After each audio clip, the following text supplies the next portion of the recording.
Hey guys, so one of the questions that I get asked a lot is actually how did you get started sewing fire hose wallets? And at first I really struggled with how to answer that question, because it wasn't like honestly, it was more of a process. It just didn't happen overnight. I actually started sewing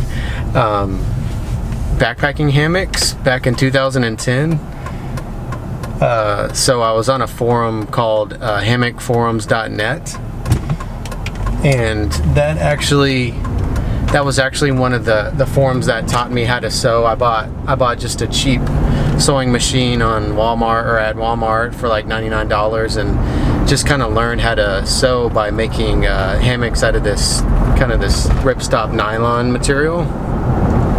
Just from that forums, I would ask a lot of questions and whatnot, and from there I just started making what did I make? I made iPad covers and some other stuff that wasn't even repurposed. It was just out of leather and other gear, and then I did that just as kind of a part-time business for probably a year, selling hammocks for like 50 or 60 bucks a piece.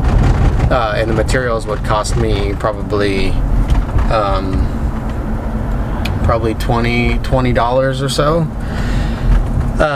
But then I was at the firehouse, and in the dumpster behind the firehouse, I was throwing the trash away. It was like 10 o'clock at night, and there was just a bunch of fire hose back there. So I actually asked the chief if I could get it, and he said, sure, knock yourself out. And then I just took it home and started cutting it up. It was actually a piece of rubber fire hose. It wasn't even the polyester fire hose. And I made some iPad cases just with rivets. I wasn't even sewing it. I was just riveting it together, because the fire hose, the rubber is just so thick. I couldn't even sew it. I didn't have the right machine. So I opened up an Etsy shop and listed a couple of those iPad sleeves or cases or whatever you want to call it. And I sold my first one to somewhere, I think in Ireland or something, and I sold it for 10 bucks. And the shipping was like 15 bucks or something. And the person, left me a review, and it was like, oh wow, I can make money online. I don't have to sell stuff to friends, kind of like what I was selling the hammocks to friends.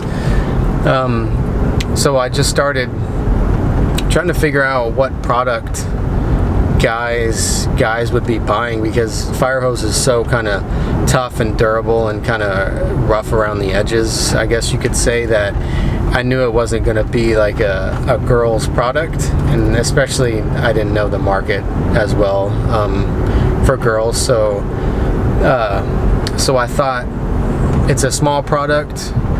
It wouldn't use a ton of hose, so I bet wallets would really work. So I just kind of focused on wallets. I made some for friends and listed them on my Etsy store, which was just Recycled Firefighter on Etsy as well. Actually, my first website on Etsy was called Fire Hose Cases. Those were the iPad cases and stuff. But yeah, it was honestly probably about a year of just making stuff for fun and making it for friends, and kind of research and development as far as like product design. I would just make something and learn and teach myself and try it a new way, and it was it might have been over a year of just goofing around with that until I really buckled down and just started, I guess you could say, mass producing, but producing several hundred wallets at a time, sewing them myself and selling them online. And that was probably December of 2014, I think, when I really started kind of mass producing it. So yeah, it was 2010 to 2014, 4 years. So nothing happened overnight, that's for sure. It was a lot of hard work and a lot of teaching myself how to sew. So that's kind of a little backstory. I thought I'd try something different today. Hopefully you guys like that little story. I'm actually going to Starbucks getting a coffee right now. So anyway, leave me a comment. Let me know what you think and what you want to see tomorrow. This is Jake with Recycled Firefighter. I'll see you tomorrow.